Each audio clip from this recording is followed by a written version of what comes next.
My name is Leo, and I love science. I was so excited. I got an internship at a big science company. They called it OmniGen. It was my dream job. They gave me a brand new apartment. It was part of the deal.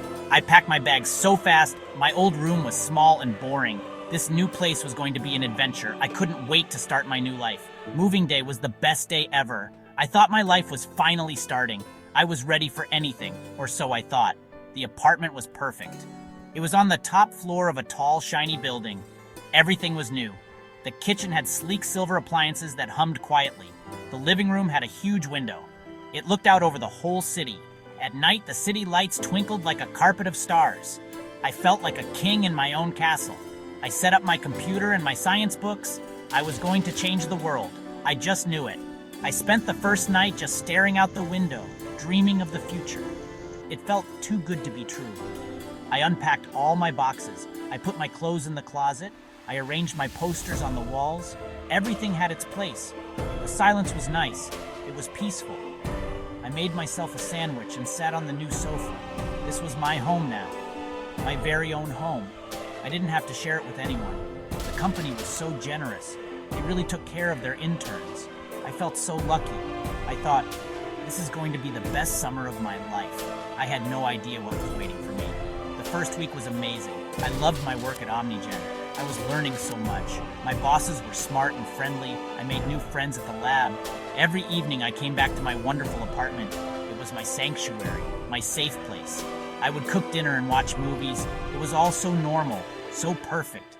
The building was quiet. My neighbors were quiet. It was just me and the city lights. But the perfect silence wasn't going to last. Soon something would break it, something terrible.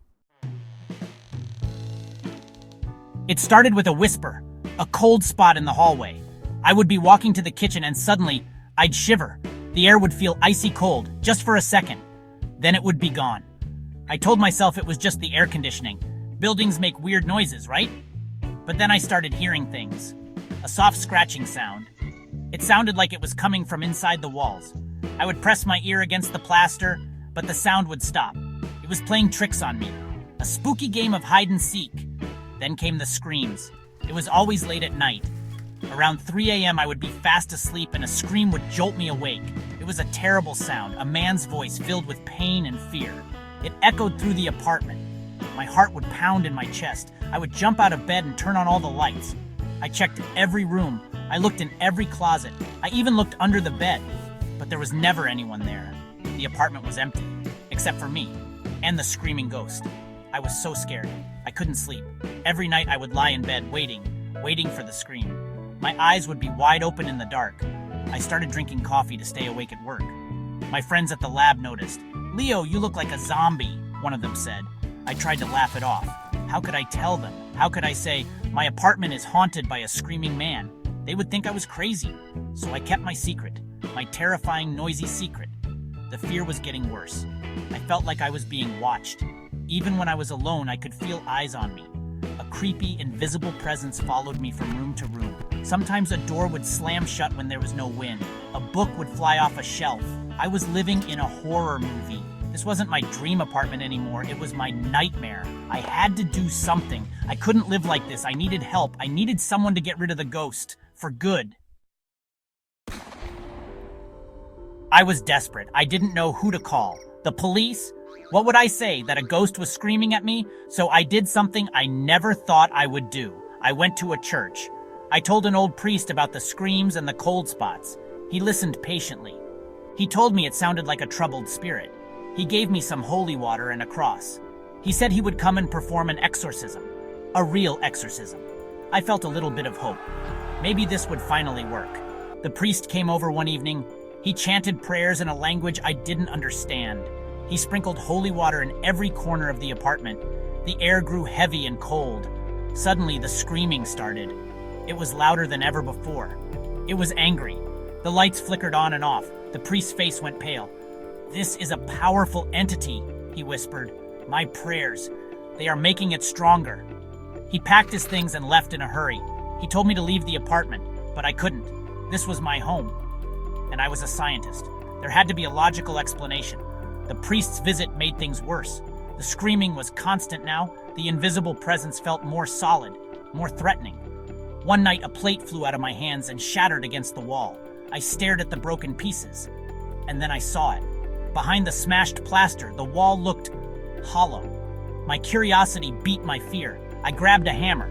I started knocking on the wall. Thump, thump, thud. It was definitely hollow. I took a deep breath and swung the hammer hard. The wall crumbled, revealing a dark, hidden space. It wasn't a ghost. It was a secret. Behind the fake wall was a small, dark staircase. It smelled like dust and electricity.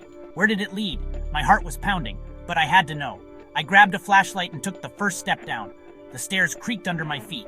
They led to a heavy metal door. I turned the handle. It was unlocked. I pushed the door open and stepped into the darkness. I had found it. The source of the screams. It wasn't a haunted apartment. It was a hidden laboratory. The lab was a mess. Wires hung from the ceiling like vines. Strange machines with blinking lights were covered in dust. On a central table, there was a large glowing crystal. It pulsed with a soft blue light. Papers were scattered everywhere. I picked one up. It was filled with complex equations and diagrams of portals, interdimensional travel. The lab belonged to a scientist who had worked at OmniGen years ago. His name was Dr. Eris Thorne, and he was missing. Everyone thought he had just quit and disappeared. I told my bosses at OmniGen about the lab. They seemed shocked, but were they? They sent a special team to investigate. The team wore white hazmat suits. They cataloged everything. They took photos. They told me to stay out of the lab. They said it was company property now, but I saw them do something else. When they thought I wasn't looking, they installed tiny cameras in my apartment. They were watching me. Why? What did they think I was going to do? What did they know about Dr. Thorne? A few nights later, the screaming stopped. I thought it was over. But then I saw him. A shimmering, see-through figure appeared in my living room. It was a hologram of a man. He was screaming, but there was no sound. He looked like he was trapped behind invisible glass. I checked the video feed from the company's cameras on my laptop. The room on the screen was empty. The cameras couldn't see him. Only I could. The ghost was real, but he wasn't a ghost. He was Dr. Thorne. He was trapped in another dimension. The portal experiment had gone wrong. The crystal was the key. He was using its energy to project his image, to call for help. He started communicating with me, not with words, but with images and ideas that popped into my head. He showed me what was missing from the portal machine. He needed a special kind of crystal, a rare volcanic crystal to stabilize the portal. I had to find it. I had to finish his work. I was the only one who could see him. I was his only hope. I had to bring him back.